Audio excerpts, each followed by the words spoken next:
नमस्कार, आप सभी का हमारे YouTube चैनल पर स्वागत है। तो अगर आप लोग क्लास 12 हिंदी के स्टूडेंट हैं और 2023 में बोर्ड परीक्षा देने वाले हैं, वीडियो आप लोगों के लिए बहुत ज़्यादा महत्वपूर्ण होने वाली है, क्योंकि इस वीडियो में हम लोग क्लास 12 हिंदी पद से रिलेटेड जितने भी आपके महत्वपूर्ण बहुविकल्पीय प्रश्न बनते हैं उन सारे प्रश्नों को आज के एक ही वीडियो में कराया जाएगा। पद टॉपिक से रिलेटेड आप लोगों के 50 महत्वपूर्ण बहुविकल्पीय प्रश्नों को आज के एक ही वीडियो में किया जाएगा। तो वीडियो के अंत तक बने रहना, हर एक क्वेश्चन को अपनी कॉपी में नोट करते हुए चलना। अगर आप लोग को इसी प्रकार से इन सारी चीज़ों का PDF चाहिए, यानी कि अगर आप लोग class 12 biology, physics, chemistry, Hindi, English के सभी चैप्टर्स के note plus important question answer चाहिए, तो आप लोग हमारा ग्रुप ज्वाइन कर सकते हैं। इसका चार्ज केवल 150 है। ये सारा PDF आपको वहां पर देखने को मिल जाएगा। ठीक, तो सारे PDF को आप लोग पाना चाहते हैं तो आप लोग को इतना कॉस्ट देना पड़ेगा। डिस्क्रिप्शन में आपको मेरा व्हाट्सएप नंबर मिल जाएगा, जिनको भी ज्वाइन करना है वो लोग मैसेज कर लेना। ठीक, अब हम लोग इस टॉपिक की बात कर लेते हैं। तो आज के इस वीडियो में हम लोग महत्वपूर्ण बहुविकल्पीय प्रश्न करने वाले हैं, जो आपका पद से रिलेटेड होता है, नहीं कह सकते काव्य से रिलेटेड होता है, जो आपके बोर्ड एग्जाम में 5 नंबर के लिए आता है। यहीं पर अगर हम लोग बात करें गद्य की, तो गद्य से जितने भी आपके महत्वपूर्ण 50 बहुविकल्पीय प्रश्न बनते थे उन सारे प्रश्नों को हम लोग एक ही वीडियो में कंप्लीट कर चुके हैं ऑलरेडी। अगर आपने उस वीडियो को नहीं देखा है तो इस वीडियो को देखने के बाद आप लोग उसे भी जाकर के जरूर देख लेना। ठीक, तो चलिए दोस्तों वीडियो को शुरू करते हैं। वीडियो बहुत ज़्यादा महत्वपूर्ण होने वाली है, इसलिए वीडियो के अंत तक बने रहना, हर एक क्वेश्चन को अच्छे तरीके से नोट कर लेना, क्योंकि जितने भी क्वेश्चन कराने वाला हूँ सारे बहुत ज़्यादा महत्वपूर्ण हैं और आपके बोर्ड एग्जाम में आए हुए प्रश्न हैं। ठीक, तो वीडियो के अंत तक बने रहना, तभी आप लोग को सभी क्वेश्चन अच्छे तरीके से समझ में आएंगे। तो चलिए दोस्तों वीडियो को शुरू करते हैं। तो इसमें जो हमारा पहला क्वेश्चन दिया गया है उसमें आपका है मैथिली शरण गुप्त का प्रथम काव्य संग्रह है। तो ये क्वेश्चन बहुत ज़्यादा महत्वपूर्ण है। इसका आंसर आपका जो हो जाता है, इस प्रकार से आपके ऑप्शन दिए रहेंगे, जिसमें आपको जो सही ऑप्शन होगा उस पर आप लोगों को टिक लगाना है। तो जो मैथिली शरण गुप्त का जो प्रथम काव्य संग्रह है वो आपका होता है भारत भारती। तो इस प्रकार से अगर ये क्वेश्चन आता है तो इस प्रकार से आप लोग टिक मार सकते हैं। ठीक, अगले क्वेश्चन की ओर अब हम लोग बढ़ते हैं। हमारा अगला क्वेश्चन है प्रगतिशील लेखक संघ का प्रथम अधिवेशन कब हुआ, यानी कि हम लोग को बताना है कि जो प्रगतिशील लेखक संघ है इसका प्रथम अधिवेशन किस सन में हुआ। ठीक, यहाँ पर इस प्रकार से आपको 4 ऑप्शन देखने को मिल जाएंगे, जैसे कि आप लोग जान सकते हैं कि सन 1933 ईस्वी में, सन 1936 ईस्वी में, सन 1940 ईस्वी में, या फिर सन 1944 ईस्वी में। इसी प्रकार से आपको ऑप्शन देखने को मिलेगा। लेकिन अगर ये क्वेश्चन आपका आता है तो इस प्रकार से आप लोग बता सकते हैं कि इसमें जो खा वाला ऑप्शन होता है 1936 ईस्वी में जो आपका प्रगतिशील संघ होता है इसका प्रथम अधिवेशन हुआ था। इस प्रकार से आप लोग इस पर सही आंसर का टिक मार सकते हैं और अपनी कॉपी में बढ़िया मार्क्स स्कोर कर सकते हैं। ठीक, तो चलिए अब अगले क्वेश्चन की ओर बढ़ते हैं। तो जो हमारा अगला क्वेश्चन है कामायनी महाकाव्य में सर्गों की संख्या है। ये क्वेश्चन बहुत ज़्यादा महत्वपूर्ण है, कम से कम ये 5 बार आपकी बोर्ड परीक्षा में आ चुका है, तो इसलिए आपको इसको बहुत अच्छे तरीके से ध्यान रखना है कि कामायनी महाकाव्य में सर्गों की जो संख्या होती है वो 15 होती है। तो इस प्रकार से आप लोग इस पर टिक मार सकते हैं। ठीक, टोटल हम लोग 50 क्वेश्चन को आज के एक ही वीडियो में करने वाले हैं, तो इसलिए आप लोग सभी क्वेश्चन को अच्छे तरीके से फॉलो करते हुए चलना, क्योंकि जितने भी क्वेश्चन मैं कराने वाला हूँ सारे आपके महत्वपूर्ण प्रश्न होने वाले हैं। ठीक, तो इसमें जो हमारा अगला क्वेश्चन है ये भी बहुत ज़्यादा महत्वपूर्ण क्वेश्चन है कि तार सप्तक का प्रकाशन हुआ। तो ये आपको बताना है कि जो तार सप्तक है इसका प्रकाशन किस सन में हुआ। तो इस प्रकार से आप लोग बता सकते हैं कि जो तार सप्तक होता है इसका प्रकाशन 1943 ईस्वी में हुआ। अगर आप लोग डायरेक्ट लिखना चाहें तो क्वेश्चन नोट करें, साथ में इसको नोट कर लें। ये सारी चीज़ें लिखने की आवश्यकता नहीं है, लेकिन मैंने आपको दिखा दिया है कि किस प्रकार से आपके पेपर में आता है और किस प्रकार से आपको करना है। ठीक, तो इस प्रकार से 4 ऑप्शन दिए रहेंगे, इसमें से आपका जो सही ऑप्शन होगा आपका हो जाएगा 1943 ईस्वी में। इस पर आप लोग टिक मार देना। अगले क्वेश्चन की ओर अब हम लोग बढ़ते हैं। तो हमारा जो अगला क्वेश्चन है कठिन काव्य का प्रेत कहा जाता है, यानी कि हम लोग को बताना है जो कठिन काव्य का प्रेत है वो कहा जाता है, किसको कहा जाता है। तो इसमें आपका जो सही ऑप्शन हो जाएगा वो केशव को हो जाएगा। इस पर आप लोग सही टिक मार देना। तो यहाँ तक आप लोग के 5 क्वेश्चन पूरी तरह से कंप्लीट हो चुके हैं, तो इसे आप लोग नोट कर लीजिए। फिर हम लोग बढ़ते हैं अगले पेज की ओर और जितने भी और क्वेश्चन बचे हैं उन सभी को करते हैं। ठीक, तो जो हमारा छठा क्वेश्चन है इस प्रकार से मैं आपको दिखा देता हूँ, इसको हम हटा देते हैं। तो हमारा जो छठा क्वेश्चन है वो आपका है सुमित्रानंदन पंत को ज्ञानपीठ पुरस्कार उनकी किस रचना पर मिला। यह क्वेश्चन बहुत ज़्यादा महत्वपूर्ण क्वेश्चन है कि सुमित्रानंदन जो पंत जी हैं उनको ज्ञानपीठ पुरस्कार उनकी किस रचना पर मिला था। तो इस प्रकार से आपको ध्यान रखना है कि जो सुमित्रानंदन पंत हैं उनको ज्ञानपीठ पुरस्कार उनकी रचना चिदम्बरा पर मिला था। ठीक, तो इस प्रकार से आप लोग इस पर सही टिक मार देना, अपनी कॉपी में नोट कर लेना। फिर हम लोग अगले क्वेश्चन की ओर बढ़ते हैं। तो जो हमारा अगला क्वेश्चन है प्रयोगवादी काव्यधारा के जनक है। तो हम लोग को बताना है कि जो प्रयोगवादी काव्यधारा है इसके जनक कौन है। ठीक, तो यहाँ पर आप लोग बता सकते हैं कि जो अज्ञेय जी हैं वो आपके प्रयोगवादी काव्यधारा के जनक हैं। ठीक, तो इस पर आप लोग सही टिक मार देना। अगले क्वेश्चन की ओर बढ़े हम लोग। तो जो हमारा अगला क्वेश्चन है भारत भारती की रचना विधा है, यानी कि जो भारत भारती है उनकी रचना विधा कौन सी है। ठीक, यहाँ पर आप लोग ऑप्शन दिए गए हैं। पहला ऑप्शन है आपका कहानी, दूसरा उपन्यास, तीसरा काव्य या फिर चौथा नाटक। ठीक, तो जो भारत भारती है वो काव्य विधा की रचना है, तो इसलिए आप लोग इस पर सही टिक मार देंगे। ठीक, अगले क्वेश्चन की ओर अब हम लोग बढ़ते हैं। तो जो हमारा अगला क्वेश्चन है कि निम्नलिखित कवियों में से छायावादी कवि है। तो हम लोग को बताना है कि इनमें से कौन से कवि जो हैं वो छायावादी कवि हैं। ठीक, इस प्रकार से आपके 4 ऑप्शन दिए गए। इसमें पहला ऑप्शन है आपका बिहारी, दूसरा ऑप्शन है आपका जगन्नाथ दास रत्नाकर, तीसरा ऑप्शन है आपका नागार्जुन या फिर चौथा ऑप्शन है आपका जयशंकर प्रसाद। तो ये चीज़ आपको ध्यान देना है कि छायावादी कवि हैं वो जयशंकर प्रसाद जी हैं। इस पर आप लोग सही टिक मार देना। ठीक, अब हम लोग अगले क्वेश्चन की ओर बढ़ते हैं। रामधारी सिंह दिनकर को ज्ञानपीठ पुरस्कार मिला। तो हम लोग को ये बताना है कि जो रामधारी सिंह दिनकर जी हैं उनको ज्ञानपीठ पुरस्कार किस रचना पर मिला। ठीक, तो इस प्रकार से आप लोग यहाँ पे ऑप्शन दिए गए हैं, जिसमें से आपका उर्वशी जो होता है वो सही ऑप्शन हो जाता है, इसलिए आप लोग इस पर टिक मार देना। ठीक, फिर अब हम लोग अगले क्वेश्चन की ओर बढ़ते हैं। हमारा अगला क्वेश्चन है तीसरा सप्तक का प्रकाशन हुआ, यानी कि तीसरा सप्तक का प्रकाशन किस सन में हुआ। ठीक, यहाँ पर कुछ ऑप्शन आपके सामने दिए गए हैं, जिसमें से आपका जो सही ऑप्शन होगा आपका हो जाएगा 1959 ईस्वी में, इसलिए आप लोग इस पर टिक मार देना। ठीक, और जितने भी आंसर आपको पता है आप लोग कमेंट करके बता भी सकते हैं, उससे भी आपको थोड़ी चीज़ें अच्छे तरीके से ध्यान रहेंगी। ठीक, तो अब हम लोग अगले पेज की ओर बढ़ते हैं। तो जो हमारा अगला पेज है उसे अब ले आते हैं। तो हमारा जो 12वां क्वेश्चन है इस प्रकार से आपके सामने है कि 12वां क्वेश्चन क्या है आपका कि रीतिबद्ध काव्यधारा के कवि नहीं है। तो हम लोग को ये बताना है कि जो रीतिबद्ध काव्यधारा से कवि नहीं है, कौन कवि नहीं है। पहला ऑप्शन इसमें जो घनानंद दिया यही आपका सही ऑप्शन हो जाता है। तो जो घनानंद जी हैं वो आपके रीतिबद्ध काव्यधारा के कवि नहीं है। ठीक, अगले क्वेश्चन की ओर बढ़े। तो हमारा अगला क्वेश्चन है संसद से सड़क तक किस कवि की रचना है। तो हम लोग को ये बताना है कि संसद से सड़क तक किस कवि की रचना है। पहला ऑप्शन इसमें दिया गया है मुक्तिबोध, दूसरा ऑप्शन आपका दिया गया है धूमिल, तीसरा ऑप्शन नागार्जुन, चौथा ऑप्शन अज्ञेय। ठीक, तो संसद से सड़क तक जो रचना है वो धूमिल कवि की रचना है। ठीक, तो इस प्रकार से इस पर सही टिक मार देना है। ठीक, अगले क्वेश्चन की ओर बढ़े। तो जो हमारा 14वां क्वेश्चन है बहुत ज़्यादा इंपॉर्टेंट क्वेश्चन है ये कि तार सप्तक के संपादक हैं। तो हम लोग को ये बताना है कि जो तार सप्तक है इसके संपादक कौन है। ठीक, तो इस पर आपका जो सही ऑप्शन हो जाता है वो आपका अज्ञेय हो जाता है, इसलिए आप लोग इस पर टिक मार देना। ठीक, तो यहाँ पर आपको दो चीज़ें ध्यान देनी है। सबसे पहली चीज़ तो आपको ध्यान देना है कि तार सप्तक के संपादक कौन है, जैसा कि मैंने बता दिया अज्ञेय होते हैं। और ये भी आपको ध्यान देना है कि जो तार सप्तक है इसका प्रकाशन किस सन में हुआ। ठीक, तो आप लोग को अभी मैंने आपको पिछले क्वेश्चन में बताया था पिछले पेज पर कि 1943 ईस्वी में तार सप्तक का कह सकते हैं कि प्रकाशन हुआ था। ठीक, अब हम लोग अगले क्वेश्चन की ओर बढ़ते हैं। तो जो हमारा अगला क्वेश्चन है वो आपका है हिंदी का प्रथम कवि माना जाता है, यानी कि जो हिंदी है उसका प्रथम कवि किसे माना जाता है। पहला ऑप्शन इसमें दिया गया है सबरपा, दूसरा ऑप्शन आपका इसमें लुइपा, तीसरा ऑप्शन है आपका कटपा और चौथा ऑप्शन है आपका सरहपा। ठीक, तो इसमें आपका जो सही ऑप्शन हो जाएगा वो सरहपा हो जाएगा, यानी कि सरहपा को हिंदी का प्रथम कवि माना जाता है।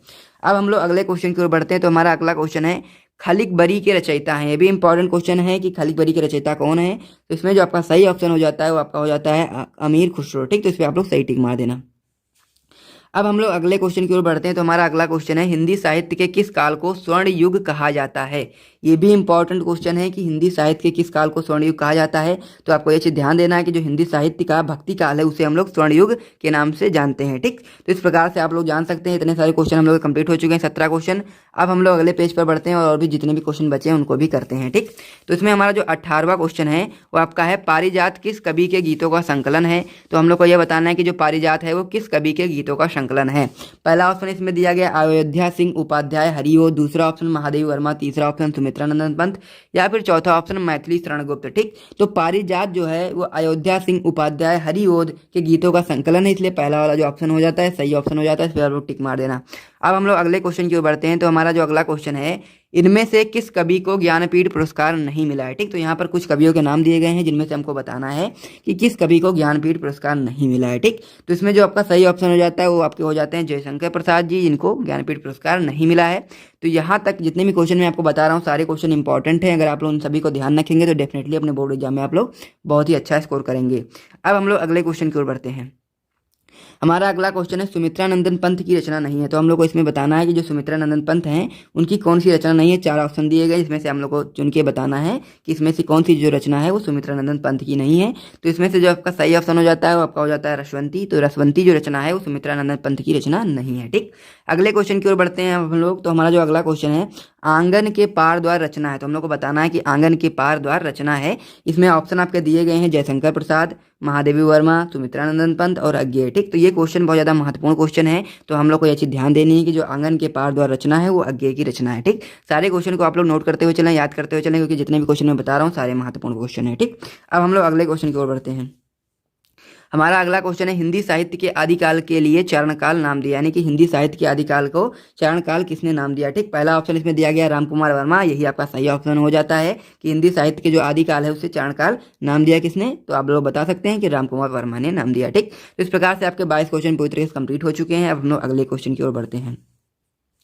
इसमें हमारा अगला क्वेश्चन है हिंदी साहित्य के किस काल को पूर्व मध्यकाल कहा जाता है। तो हम लोग को ये बताना है कि हिंदी साहित्य का वह कौन सा काल है जिसे हम लोग पूर्व मध्यकाल के नाम से जानते हैं। तो इसमें से आपका जो सही ऑप्शन हो जाता है आपका हो जाता है भक्ति काल, क्योंकि भक्ति काल को हम लोग पूर्व मध्यकाल के नाम से भी जानते हैं। ठीक, तो इस प्रकार से आपके 23 क्वेश्चन पूरी तरह से कंप्लीट हो चुके हैं। अगर यहाँ तक आपको वीडियो अच्छा लग रहा है तो वीडियो को एक बार लाइक कर दीजिए, साथ में अपने दोस्तों के साथ शेयर भी कर दीजिए और चैनल को सब्सक्राइब भी कर लीजिए इसी प्रकार के महत्वपूर्ण वीडियो को जानने के लिए। ठीक, तो यहाँ तक 23 क्वेश्चन कंप्लीट हो चुके हैं। अब हम लोग अगले क्वेश्चन की ओर बढ़ते हैं। तो हमारा जो 24वां क्वेश्चन उसे अब हम लोग देखते हैं। ठीक, तो जो हमारा अगला क्वेश्चन है वो आपका होता है कितनी नावों में कितनी बार काव्य कृति है। तो हम लोग को ये बताना है कितनी नावों में कितनी बार काव्य कृति किसकी है। इसमें ऑप्शन दिए गए हैं आपके। पहला ऑप्शन जो आपका होता है अज्ञेय की, यही आपका सही ऑप्शन हो जाता है। इस पर आप लोग सही टिक मार देना।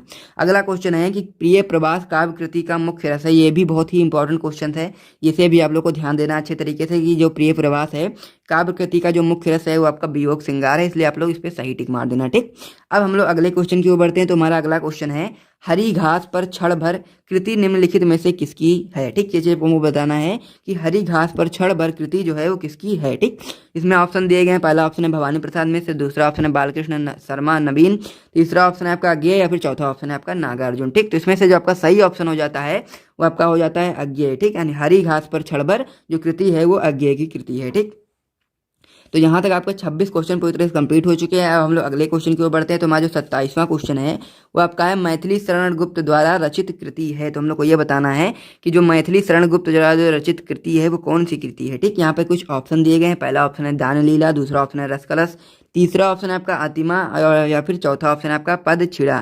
तो जो पद छिड़ा है यही आपका सही ऑप्शन हो जाता है, इसलिए आप लोग इस पर सही टिक मार देना। ठीक, अब हम लोग अगले क्वेश्चन की ओर बढ़ते हैं। तो हमारा जो अगला क्वेश्चन है रामधारी सिंह दिनकर द्वारा रचित ग्रंथ है। तो हम लोग को ये बताना है कि रामधारी सिंह दिनकर द्वारा रचित ग्रंथ कौन सा है। ठीक, इसमें से जो आपका पहला ऑप्शन हो जाता है वही आपका सही ऑप्शन हो जाता है, यानी कि जो हुंकार है वो रामधारी सिंह दिनकर द्वारा रचित ग्रंथ है। ठीक, अब हम लोग अगले क्वेश्चन की ओर बढ़ते हैं। तो हमारा जो अगला क्वेश्चन है 29वां क्वेश्चन है लहर के रचनाकार हैं। ठीक, तो यहाँ पर कुछ ऑप्शन दिए गए हैं। तो जो लहर के रचनाकार आप लोग बता सकते हैं, इंपॉर्टेंट क्वेश्चन है कि जयशंकर प्रसाद जी जो हैं वो लहर के रचनाकार हैं। तो यहाँ तक हम लोग के 29 क्वेश्चन पूरी तरह से कंप्लीट हो चुके हैं, इसे भी आप लोग नोट कर लीजिए। फिर हम लोग अगले पेज पर बढ़ते हैं और आपके जो जितने भी आपके 21 क्वेश्चन और बचते हैं उनको भी हम लोग अच्छे तरीके से करते हैं। ठीक, तो यहाँ तक आप लोग नोट कर लीजिए, फिर हम लोग बढ़ते हैं अगले पेज की ओर। ठीक, तो ये आप लोग नोट कर सकते हैं, फिर हम लोग बढ़ते हैं अगले पेज की ओर। तो हम लोग अगले क्वेश्चन की ओर बढ़ते हैं। तो हमारा जो 30वां क्वेश्चन है उसे आप लोग देख लीजिए। हमारा जो 30वां क्वेश्चन है वो आपका है दिनकर को ज्ञानपीठ पुरस्कार मिला, यानी कि हम लोग को बताना है कि किस सन में दिनकर को ज्ञानपीठ पुरस्कार प्राप्त हुआ। ठीक, तो इसमें हम लोग बता सकते हैं कि वर्ष 1972 ईस्वी में दिनकर को ज्ञानपीठ पुरस्कार मिला। ये क्वेश्चन इंपॉर्टेंट है, इसे आप लोग ध्यान देना है। इस सन को आप लोग को याद रखना अच्छे तरीके से कि रामधारी सिंह दिनकर को 1972 ईस्वी में ज्ञानपीठ पुरस्कार मिला। ठीक, तो ये चीज़ आपको ध्यान रखना है। फिर हम लोग अगले क्वेश्चन की ओर बढ़ते हैं। तो जो हमारा अगला क्वेश्चन है आदिकाल का एक अन्य नाम बताना है। ठीक, हम लोग को ये बताना है कि जो आदिकाल होता है उसका एक अन्य नाम बताना है। तो यहाँ पर कुछ नाम दिए गए हैं, यहाँ पर आप लोग को इसमें से सही ऑप्शन बताना है जो मैं आपको बताने वाला हूँ। तो आप लोग ध्यान दीजिएगा। तो इसमें कौन कौन सा ऑप्शन दिया गया। पहला ऑप्शन आपका स्वर्ण युग है, दूसरा ऑप्शन आपका सिद्ध सामंत काल है, तीसरा ऑप्शन आपका श्रृंगार काल है और चौथा ऑप्शन आप लोगों का जो है आपका होता है भक्ति काल। ठीक, तो इसमें से आपका जो सही ऑप्शन हो जाता है वो क्या हो जाता है सिद्ध सामंत काल। ठीक, मतलब कि आपको ये ध्यान रखना है कि जो आपका आदिकाल का एक और नाम जो है वो आपका हो जाता है सिद्ध सामंत काल। ठीक, अब हम लोग अगले क्वेश्चन की ओर बढ़ते हैं। तो हमारा जो अगला क्वेश्चन है कि ज्ञानाश्री काव्य धारा शाखा के प्रतिनिधि प्रमुख कवि हैं, यानी कि हम लोग को यह बताना है कि ज्ञानाश्रयी जो आपका काव्य धारा है इस शाखा के प्रतिनिधि कवि कौन है। ठीक, तो यह चीज़ हमको बताना है। तो इसमें आपके ऑप्शन दिए गए हैं। पहला ऑप्शन इसमें दिया गया तुलसीदास, दूसरा ऑप्शन इसमें दिया गया सूरदास, तीसरा ऑप्शन इसमें कबीरदास और चौथा ऑप्शन नंददास दिया गया है। ठीक, तो इसमें से जो आपका सही ऑप्शन हो जाता है आपका हो जाएगा कबीरदास। ठीक, तो ये चीज़ आपको ध्यान देना है कि जो आपका ज्ञानाश्रयी काव्य धारा है शाखा के जो प्रमुख प्रतिनिधि जो कवि हैं वो आपके हो जाते हैं कबीरदास। अब हम लोग अगले क्वेश्चन की ओर बढ़ते हैं। तो हमारा अगला क्वेश्चन है दूसरा सप्तक का प्रकाशन वर्ष है, यानी कि जो दूसरा सप्तक है इसका प्रकाशन वर्ष कौन सा है। इसमें कुछ ऑप्शन दिए गए हैं। इसमें पहला ऑप्शन आपका दिया गया 1943 ईस्वी में, दूसरा ऑप्शन 1961 ईस्वी में, तीसरा ऑप्शन 1959 ईस्वी में और चौथा ऑप्शन आपका 1951 ईस्वी में। ठीक, तो दूसरा सप्तक का जो प्रकाशन वर्ष है वो आपका 1951 ईस्वी है, इसलिए आप लोग इस पर टिक मार देंगे। अब हम लोग अगले क्वेश्चन की ओर बढ़ते हैं। तो हमारा अगला क्वेश्चन है कला और बूढ़ा चांद पर सुमित्रानंदन पंत को पुरस्कार प्राप्त हुआ। तो ये क्वेश्चन का आंसर आप लोगों को बताना है। तो यहाँ पे कुछ ऑप्शन दिए गए हैं जिसमें पहला ऑप्शन आपका दिया गया है साहित्य अकादमी, दूसरा ऑप्शन आपसे में दिया गया है ज्ञानपीठ, तीसरा ऑप्शन इसमें दिया गया है मंगला प्रसाद, चौथा ऑप्शन इसमें दिया गया सोवियत लैंड नेहरू। ठीक, तो इसमें से जो आपका सही ऑप्शन हो जाता है ऑप्शन नंबर ए, यानी कि का वाला जो हो जाता है साहित्य अकादमी, इस पर आप लोग टिक मार देना, ये आपका सही ऑप्शन हो जाता है। ठीक, तो यहाँ तक अगर वीडियो आपको पसंद आया तो वीडियो को लाइक कर दिए, साथ में हमारे channel dream light education channel को सब्सक्राइब भी कर लीजिए ऐसे ही और भी महत्वपूर्ण वीडियोज़ को जानने के लिए। तो इतना नोट कर लीजिए, फिर हम लोग बढ़ते हैं अगले पेज की ओर। तो हम लोग अगले क्वेश्चन की ओर बात करें तो हमारा जो 35वां क्वेश्चन है वो है कि हिंदी का प्रथम महाकाव्य माना जाता है, यानी कि हम लोग को बताना है कि जो हिंदी का प्रथम महाकाव्य है वो किसे माना जाता है। इसमें पहला ऑप्शन दिया गया है पृथ्वीराज रासो, दूसरा ऑप्शन इसमें दिया गया रामचरितमानस, तीसरा ऑप्शन इसमें रामचंद्र का, और चौथा ऑप्शन आपका इसमें दिया गया है पद्मावत। तो इसमें से जो आपका सही ऑप्शन हो जाता है वो आपका हो जाता है पृथ्वीराज रासो, यानी कि हिंदी का प्रथम महाकाव्य जो होता है पृथ्वीराज रासो को माना जाता है, इसलिए आप लोग इस पर टिक मार दीजिएगा, आपका सही ऑप्शन हो जाता है। अब हम लोग अगले क्वेश्चन की ओर बढ़ते हैं। तो हमारा अगला क्वेश्चन है सूफी काव्यधारा के कवि, यानी कि हम लोग को यह बताना है कि जो सूफी काव्यधारा है इसे कवि कौन है। पहला ऑप्शन इसमें दिया गया रसखान है, दूसरा ऑप्शन इसमें दिया गया जायसी है, तीसरा ऑप्शन इसमें दिया गया नानक है, या फिर चौथा ऑप्शन इसमें दिया है रहीम। ठीक, तो जो सूफी काव्यधारा से कवि हैं जायसी, इसलिए आप लोग इस पर टिक मार दीजिएगा। अगले क्वेश्चन की ओर बढ़े तो हमारा अगला क्वेश्चन है अयोध्या सिंह उपाध्याय हरिओद की रचना है। ठीक, तो इसमें हम लोग को बताना है कि अयोध्या सिंह उपाध्याय हरिओद की कौन सी रचना है। इसमें 4 ऑप्शन दिए गए। पहला ऑप्शन इसमें दिया गया यशोधरा, दूसरा ऑप्शन इसमें दिया गया गुंजन, तीसरा ऑप्शन इसमें दिया गया वैदेही वनवास, और चौथा ऑप्शन इसमें दिया गया लहर। तो ये क्वेश्चन बहुत ज़्यादा महत्वपूर्ण क्वेश्चन है कि जो आपका वैदेही वनवास होता है अयोध्या सिंह उपाध्याय हरिओद की रचना है। ठीक, तो इसलिए आप लोग इस पर टिक मार देना। अब हम लोग अगले क्वेश्चन की ओर बढ़ते हैं। हमारा अगला क्वेश्चन है विनय पत्रिका के रचनाकार, ये भी इंपॉर्टेंट क्वेश्चन है तो इस पर भी आप लोग को ध्यान देना है। तो विनय पत्रिका के रचनाकार में 4 ऑप्शन इसमें दिए गए हैं, जिसमें पहला ऑप्शन कबीरदास हो जाता है, दूसरा ऑप्शन सूरदास, तीसरा ऑप्शन जायसी, और चौथा ऑप्शन तुलसीदास। ठीक, तो ये चीज़ आपको ध्यान देना है कि जो विनय पत्रिका है इसके रचनाकार तुलसीदास जी, इसलिए आप लोग इस पर टिक मार देना। अगले क्वेश्चन की ओर अब हम लोग बढ़ते हैं। तो हमारा अगला क्वेश्चन है ये आपका यहाँ पर लिखा गया आलेखखंड, ये चीज़ आपको ध्यान देना है। यहाँ पर क्या लिखा गया है आलेखखंड, तो इसमें क्या पूछना है, क्वेश्चन में क्या पूछा गया है आलेखखंड का दूसरा नाम बताना है हम लोग को। ठीक, पहला ऑप्शन इसमें दिया गया परमाल रासो, दूसरा ऑप्शन इसमें दिया गया बीसल देव, तीसरा ऑप्शन खुमार रासो, या फिर चौथा ऑप्शन हमीर रासो। ठीक, तो इसमें से जो आपका सही ऑप्शन हो जाता है वो आपका हो जाता है परमाल रासो, इसलिए आप लोग इस पर टिक मार देना। अब हम लोग अगले क्वेश्चन की ओर बढ़ते हैं। तो हमारा अगला क्वेश्चन है खड़ी बोली का प्रथम महाकाव्य है। तो हम लोग को बताना है खड़ी बोली का प्रथम महाकाव्य कौन सा है। इसमें 4 ऑप्शन आपके सामने दिए गए हैं, जिसमें से पहला ऑप्शन है आपका वैदेही वनवास, दूसरा ऑप्शन है प्रिय प्रवास, तीसरा ऑप्शन है साकेत, चौथा ऑप्शन है कामायनी। ठीक, तो खड़ी बोली का जो प्रथम महाकाव्य है वो आपका हो जाता है प्रिय प्रवास, इसलिए आप लोग इस पर सही टिक मार लेना। यहाँ तक आप लोग के 40 क्वेश्चन पूरी तरह से कंप्लीट हो चुके हैं। यहाँ तक अगर आपको वीडियो अच्छा लगा है तो वीडियो को एक बार जल्दी से लाइक कर दो, अपने दोस्तों के साथ शेयर कर दो, चैनल को सब्सक्राइब कर दो। ठीक, तो 40 क्वेश्चन आप लोग अच्छे तरीके से नोट कर लेना। अब हम लोग कुछ महत्वपूर्ण प्रश्नों के उत्तर देखने वाले हैं जो भी आपके बोर्ड एग्जाम में आ सकता है, तो उसे भी अब हम लोग देख लेते हैं। जो आपका 41वां क्वेश्चन है यहाँ पर आप लोग देख सकते हैं कि इसमें क्या क्वेश्चन दिया गया है, निम्नलिखित प्रश्नों का उत्तर दीजिए। इस प्रकार से भी क्वेश्चन आपसे आ सकता है, और इसी प्रकार से आपका कह सकते हैं कि बहुविकल्पी प्रश्न में भी आ सकता है कि आप लोग से पूछ सकता है कि आदिकाल का समय सीमा बताइए, या फिर पूर्व मध्यकाल का समय सीमा बताइए, या फिर पूर्व मध्यकाल को किस नाम से अन्य नाम से जाना जाता है, या फिर उत्तर मध्यकाल को किस और नाम से जाना जाता है। तो ये सारी चीज़ें आपकी यहाँ से कवर हो जाएंगी, तो इसलिए आप लोग इस क्वेश्चन को भी अच्छे तरीके से ध्यान देना। इसमें पहला क्वेश्चन दिया गया है हिंदी काव्य साहित्य के विविध कालों के नाम एवं समय बताइए। ठीक, इसमें जो पहला आपका जो काव्य साहित्य का जो विविध कालों जिसके नाम बताने हैं, इसमें जो पहला काल आपका होता है वो आपका होता है आदिकाल, जिसे हम लोग वीर गाथा काल के नाम से भी जानते हैं।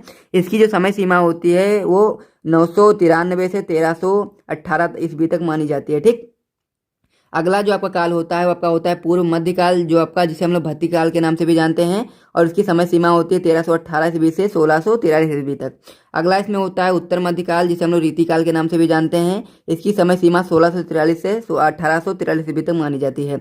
इसमें अगला होता है आपका आधुनिक काल, जिसे हम लोग गद्यकाल के नाम से भी जानते हैं, जिसकी समय सीमा होती है 1843 से अब तक की। ठीक, तो ये सारी चीज़ें आपको ध्यान देनी है।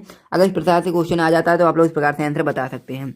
अब हम लोग अगले क्वेश्चन की ओर बढ़ें। तो हमारा अगला जो क्वेश्चन है ये भी बहुत ही इंपॉर्टेंट क्वेश्चन है, जिसमें आपको पूछा गया है कि नई कविता का आरंभ कब से माना जाता है, यानी कि हम लोग को बताना है कि नई कविता जो है उसका आरंभ कब से माना जाता है। तो इसका आरंभ जो होता है सन 1954 ईस्वी में जगदीश गुप्त और डॉक्टर रामस्वरूप चतुर्वेदी के संपादन में नई कविता के प्रकाशन से हुआ है। चीज़ आपको ध्यान देना है कि इसका आरंभ कब हुआ, 1954 ईस्वी में हुआ।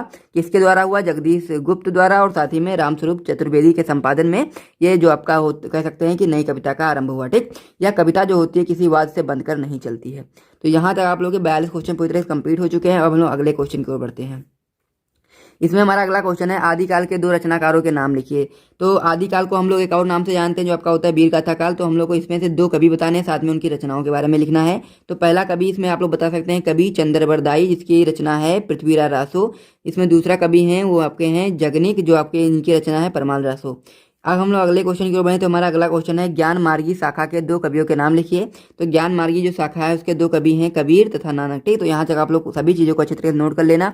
फिर हम लोग अगले क्वेश्चन की ओर बढ़ते हैं। तो 44 क्वेश्चन हमारे पूरी तरह से कंप्लीट हो चुके हैं। आप लोग इन सभी को नोट करते हुए चल रहे होंगे, ठीक। तो हमारा जो अगला क्वेश्चन है इसमें कि रीतिकाल की दो प्रमुख प्रवृत्तियों या फिर कह सकते हैं इसे विशेषताओं का उल्लेख कीजिए। तो यहाँ पर दो प्रवृत्तियां हैं, फिर हम लोग कह सकते हैं विशेषताएं लिखी गई हैं। पहला इसमें विशेषता है कि रीतिकाल की कविता प्रमुख स्वर श्रृंगारिता का है, तो ये चीज़ आपको ध्यान देना है। इसमें दूसरा पॉइंट है अलंकारिता रीतिकालीन काव्य की दूसरी प्रमुख प्रवृत्ति है। तो इस प्रकार से इसका आंसर आप लोग बता सकते हैं। इसमें अगला क्वेश्चन है आपका क्वेश्चन नंबर 46, जो आपका होता है रीति मुक्त काव्य के दो कवियों के नाम लिखिए। जिसमें पहला ऑप्शन पहला जो आपका सही होगा आपका घनानंद और दूसरे नंबर पर आप लोग ठाकुर बता सकते हैं, ठीक। तो रीति मुक्त काव्य के दो कवि आप लोग बता देंगे। फिर हम लोग अगले क्वेश्चन की ओर बढ़ते हैं। हमारा अगला क्वेश्चन है साकेत महाकाव्य के रचनाकार कौन है, ठीक। तो साकेत जो महाकाव्य है इसके रचनाकार मैथिली शरण गुप्त जी हैं। ये बहुत ही इंपॉर्टेंट क्वेश्चन है, इसे भी आप लोग को ध्यान देना है। अगले क्वेश्चन की ओर बढ़े तो हमारा अगला क्वेश्चन है किन्हीं दो प्रयोगवादी कवियों के नाम लिखिए। ये भी इंपॉर्टेंट क्वेश्चन है। इसमें पहला जो आपका कह सकते हैं कवि हो जाते हैं वो आपके हो जाते हैं अज्ञेय और दूसरे कवि हो जाते हैं धर्मवीर भारती। तो प्रयोगवादी कवियों के दो नाम आपको बता सकते हैं आराम से, इसे भी आप लोग ध्यान रखेंगे। अगले क्वेश्चन की ओर बढ़े तो हमारा जो अगला क्वेश्चन है ये भी बहुत ज़्यादा इंपॉर्टेंट क्वेश्चन है, जो आपके बोर्ड एग्जाम में कई बार आ चुका है। तो तार सप्तक के संपादक का नाम लिखिए, यानी कि तार सप्तक का संपादन किसने किया उसका नाम बताना है। तो इसमें आप लोग उत्तर इस प्रकार से बता सकते हैं कि तार सप्तक में 7 कवियों की रचनाएं सम्मिलित हैं, कह सकते हैं संकलित हैं। ये 7 कवि अज्ञेय, मुक्तिबोध, नेमीचंद, भारत भूषण और प्रभाकर माचुए, गिरजा कुमार माथुर तथा रामविलास शर्मा थे, ठीक। यानी कि तार सप्तक जो है 7 कवियों की रचनाएं जिनमें सम्मिलित होती हैं, जिसे हम लोग तार सप्तक कहते हैं। और इसमें जो कवियों के नाम हैं सातों मैंने आपको बता दिया है। अज्ञेय ने सन 1943 ईस्वी में उक्त 7 कवियों की रचनाएं तार सप्तक के नाम से संपादित और प्रकाशित किया। तो आप लोग ये भी बता सकते हैं कि जो तार सप्तक है इसके संपादक कौन है, तो आप लोग बता देंगे अज्ञेय हैं। अगले क्वेश्चन के ऊपर है जो हमारा इस वीडियो का लास्ट और कह सकते हैं कि इस टॉपिक का भी लास्ट क्वेश्चन है, जो आपका हो जाता है किन्हीं दो खंड काव्यों के नाम लिखिए। तो आप लोग बता सकते हैं पहला जो खंड काव्य है जयद्रथ वध और दूसरा है हल्दी घाटी, ठीक। तो यहाँ तक अगर आपने सारे क्वेश्चन को अच्छे तरीके से कर लिया तो मैं उम्मीद करता हूँ कि इसमें से सारे क्वेश्चन जो भी मैंने आपको बताए हैं सारे बहुत ज़्यादा महत्वपूर्ण क्वेश्चन हैं। और मैं उम्मीद करता हूँ कि इसी में से आपके सारे क्वेश्चन देखने को आपको बोर्ड परीक्षा में मिल जाएंगे, ठीक। तो सभी क्वेश्चन को अच्छे तरीके से आप लोग याद कर लीजिएगा और फिर मिलते हैं नेक्स्ट वीडियो में। तब तक के लिए जय हिंद।